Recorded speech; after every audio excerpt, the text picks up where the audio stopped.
여러분 손 들고 인사하십시다. 할렐루야. 할렐루야. 우리 좌위에 계시는 분하고 한번 인사하십시다. 참 좋은 아침입니다. 당신을 보면 희망이 보입니다 하고 인사하겠습니다. 희망이 보이죠? 저는 우리 교회 희망을 이번 특별 새벽 기도하면서 다시 또 발견했습니다. 이렇게 초등과 꽉 차게 이렇게 나오셔서 여러분 기도하시는데 우리 개근하십시다. 할렐루야. 따라서 죽는 일 외에는 개근한다. 네, 여러분 꼭 그렇게 하시고 은혜를 사모하시고 그러면 하나님께서 은혜 주시고 후반기에 큰 부흥의 역사와 기적의 역사가 교회와 우리 성도들의 가정에 넘칠 줄로 믿습니다. 오래전입니다. 골드스타 금성사에서 텔레비전을 광고하고 냉장고를 광고할 때 순간의 선택은 몇 년을 저한다 그랬죠? 그것 때문에 그 다른 회사에서는 그 광고 못 써요. 그거는 하여튼 금성사에서만 썼어요. 순간의 선택은 10년을 좌우한다 그런데요. 참 금성사가 좋긴 좋았는가 봐요. 우리 전도사님 그 옆에 숙소에 가면요. 골드스타가 지금도 있는 냉장고가 잘 돌아가요. 내가 아무리 못 봐도 한 30년도 안 됐나 싶어요. 제가 결혼할 때 냉장고가 골드스타였는데 지금은 찾을 수 없는데 그 지금도 돌아가더라고요. 여러분 순간의 선택은 10년을 좌우한다고 했어요. 선택이 참 중요합니다. 결혼할 때는 순간의 선택이 얼마를 좌우합니까? 평생을 좌우합니다. 근데요, 신앙생활에서는요, 순간의 선택은 영혼을 좌우한다. 참 이 선택이라는 것이 대단히 중요합니다. 그래서 이 루키스를 보면 엘리멜렉은 선택에 실패한 사람. 그런데 나오미는 다시 그걸 회복해주는 사람이에요. 그 다음에 두 며느리가 있죠. 룻과 오르바가 있는데 그 룻과 오르바도 선택에 성공한 자와 실패한 자. 룻은 선택에 성공한 자, 오르바는 선택에 실패한 자예요. 이 선택이 참 중요합니다. 하나님이 이제 신학적으로 우리가 볼 때 하나님이 하시는 일, 이거를 작정이라 그렇게 해요. 하나님은 하시는 일을 하실 때 작정을 하시고 일을 하셔요. 그래서 이걸 신적 작정이라 그래요. 한번 따라서 신적 작정.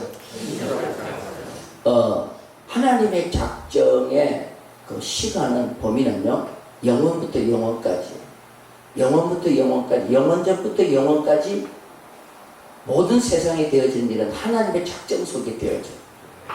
그런데 이 작정의 범위는 세상의 모든 것이 다 하나님의 계획 속에, 하나님의 작정 속에 됩니다. 그런데 이 작정은요, 두 가지의 작정이 있어요. 한번 따라서 합시다. 허용적 작정, 유효적 작정. 이게 신학적인 용어인데요. 유효적 작정과 허용적 작정이라는 것이 있어요. 이 유효적 작정은 하나님의 작정의 적극적인 면인데 이건 하나님께서 완벽하게 100%다 하나님이 주관하십니다. 여기는 세 가지가 있어요. 한번 따라서 합시다. 창조, 보존, 섭리. 이 세 가지가 하나님의 100% 하나님의 작전 속에서 이루어져. 이걸 유효적 작전이라고. 온 우주 만물을 창조할 때 인간이 뭐 도와준 거 있어요? 아닙니다. 지금 이 우주 만물을 보존해 가고 있는데 인간이 하는 것도 없어요. 모든 것 다 하나님께서 다. 그래서 창조, 보존, 섭리 다스려가는 거예요. 근데 허용적 작정이라는 것이 있는데 이 허용적은 뭐냐면은 하나님이 작정하시고 계획하시되 이거는 어느 정도 인간에게 허용을 해놨어요. 인간의 뜻대로 하도록. 허용적. 인간의 자유의지에 맡겨놓은 것이 있어요. 그래서 인간이 선악과를 따먹느냐 안 따먹느냐 이거는 허용적 작정이에요. 그래서 죄라든가 인간이 범죄하는 거라든가 사탄과 악의 활동에 대해서는 약간의 허용적으로 되어 있어요. 예를 들어서 욥에게 사단이 와가지고 욥을 자꾸만 뭐 합니까? 이제 악하게 평가하니까 이 하나님께서 욥은 아니라고 정말 착하고 의인이고 순진하고 이런 사람이 없다 그러니까 자꾸 마귀가 그러면 합욕을 한번 시험해보자고. 그러니까 하나님께서 그래 좋아 그러면 살림을 한번 쳐봐, 재산을 한번 날려봐, 그 다음에 몸의 건강을 한번 날려봐 하고 하나님의 허용하시는 범위 내에서 사단이 악의 활동을 했죠. 이런 걸 허용적 작정이라고 그래요. 한번 따라서 허용적 작정. 탕자가 아버지로부터 자기 유산을 받아가지고 먼 나라로 가려고 그래요. 먼 나라로 가려고 그래요. 그러면 그냥 아버지가 그냥 조금 아침부터 조금 심한 표현해서 죄송한데요. 다리몽댕이를 부러뜨려서라도 어떻게 하면 돼요? 안 보내면 되잖아. 너 가면 안 돼. 안 보내면 될 텐데 하나님이 보내요, 안 보내요? 아버지가. 가자. 이게 뭐 허용적 작전이라는 거예요.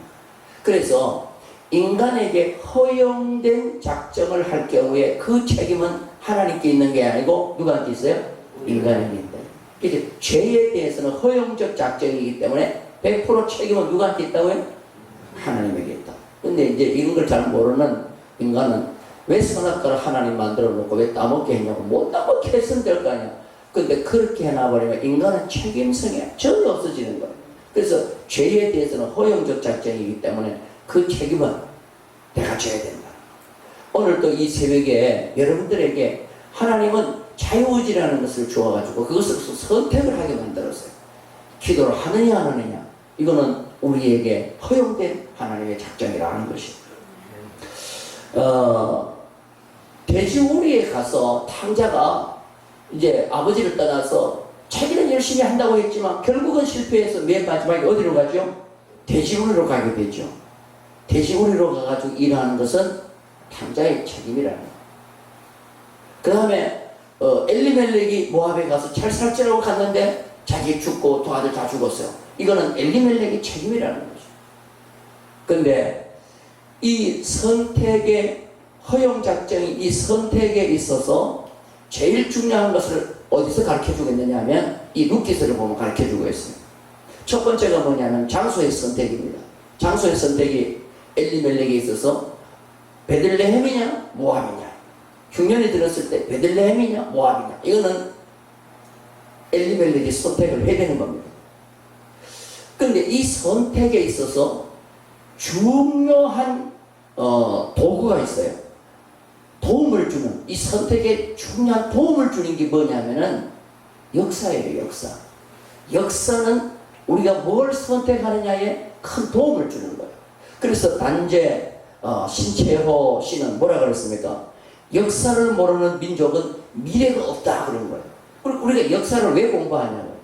역사를 공무원 시험에는 반드시 왜 역사를 왜 넣습니까? 역사를 볼 때 이렇게 살았던 민족들은 힘들더라는 거예요. 안 되더라는 거예요. 그러므로 왜 안 되느냐, 왜 잘 되느냐를 역사를 통하여 보고 오늘의 선택을 바로 하라. 이걸 깨닫게 하기 위해서 역사를 공부하는 거예요. 여러분 역사를 그래서 공부하는 줄로 믿습니다. 충무교회 역사를 왜 보느냐, 우리가 역사를 통해서 볼 때 이렇게 해서 어려움이 왔구나, 이렇게 해서 부흥이 왔구나. 그러면 우리는 선택을 어떻게 됐냐, 그걸 참고해서 오늘의 선택을 잘하는 거죠. 할렐루야. 그 다음에 신앙인에게 있어서, 일반 사회인에게 있어서의 선택에 도움을 주는 것이 역사라고 하면 우리 신앙인에게서 도움을 주는 최고의 중요한 것이 뭐겠어요? 신앙인에게 최고의 선택에 도움을 주는 게 뭐겠어요? 그렇지, 하나님의 말씀이에요. 왜 하나님의 말씀을 보냐? 선택에 제일 도움을 주는 거예요. 룻기서를 배우는 이유가 뭐예요? 역사를 통해서 배우는 이유가 뭡니까? 우리의 선택의 미래에 도움을 주기 위해서.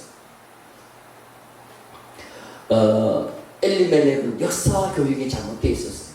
신앙의 역사 교육이. 베들레헴 하나님의 떡집을 뒤로 하고 모압을 선택할 때 모압이라는 것에 대해서 어두웠어요.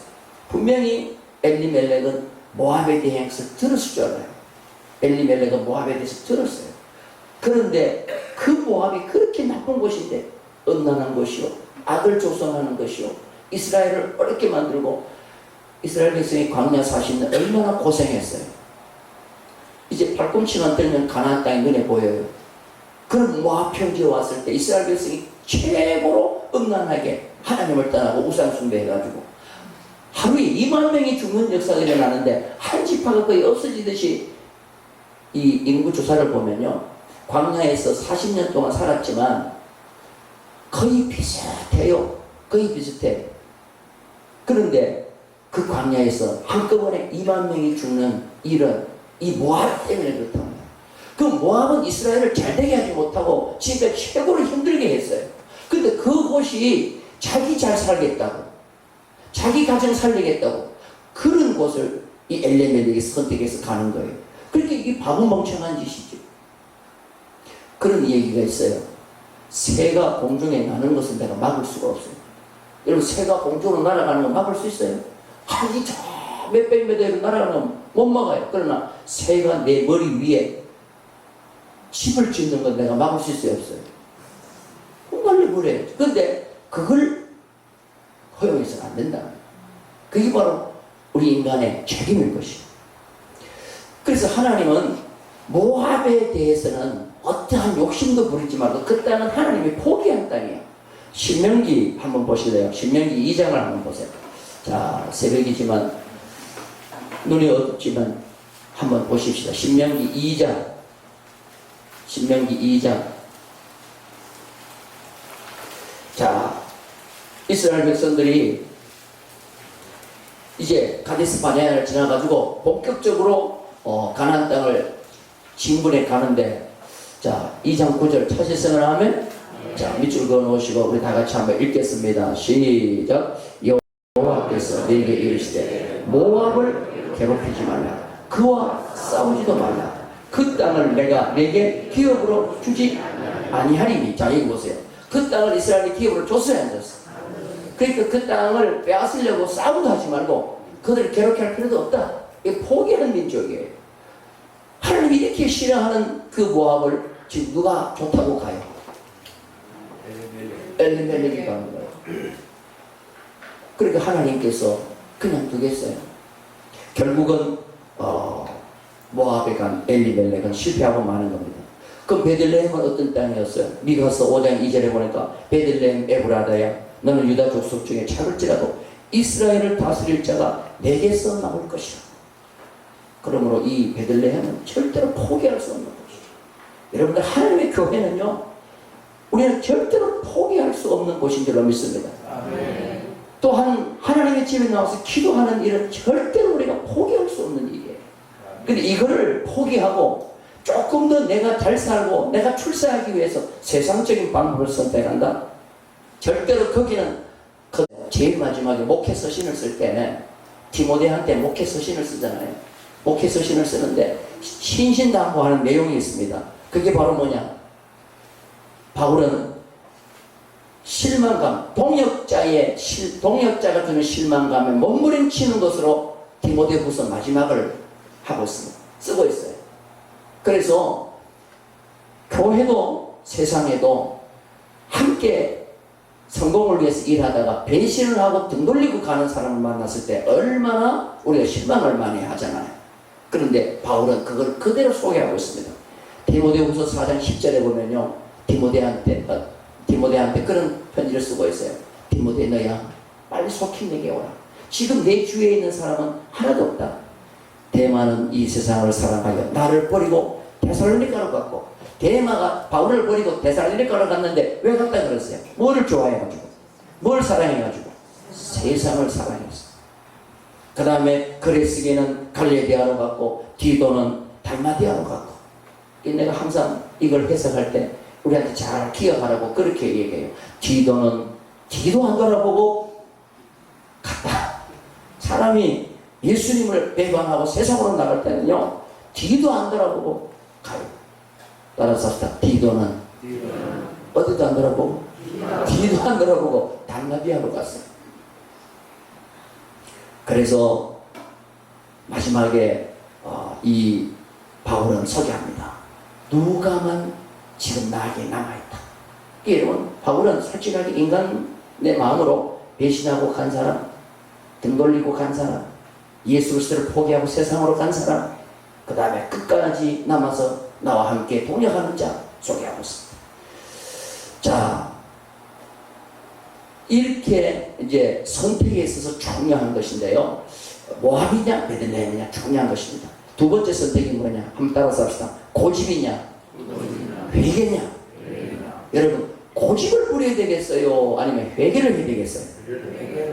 회개해야죠. 여러분 분명히 이거는요 선택이 중요한 것입니다.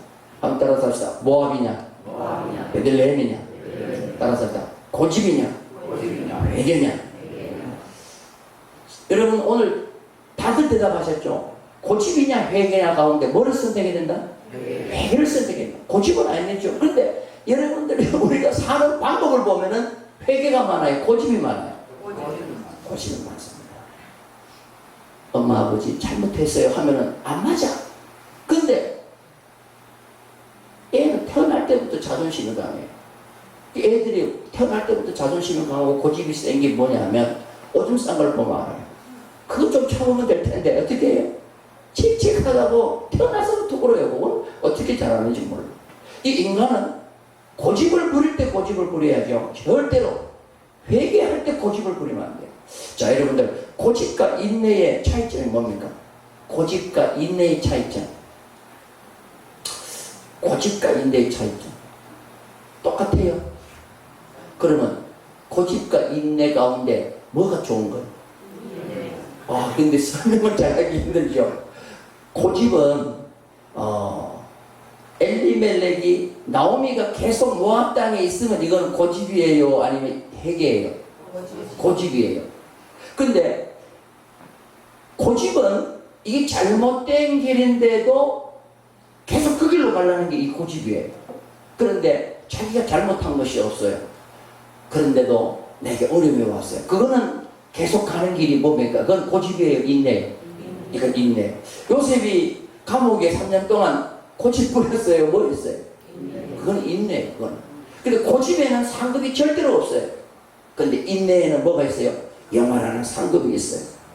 그래서 하나님께서 고집을 부리는 사람에게는 몽둥이를 가져와요. 그런데 인내하는 사람에게는 상급을 가져오게 돼 있어요. 그래서 여러분 고집이냐 회개냐 이 두 개가 앞에 있을 때 빨리 어떻게 하느냐? 10년까지 기다릴 필요가 없어요. 나오미는 10년 동안 그 모압에 있으면서 다 죽었는데 기다릴 필요 없어요. 빨리 회개하고 베들레헴으로 돌아가는 것이 우리에게는 축복인 줄로 믿습니다.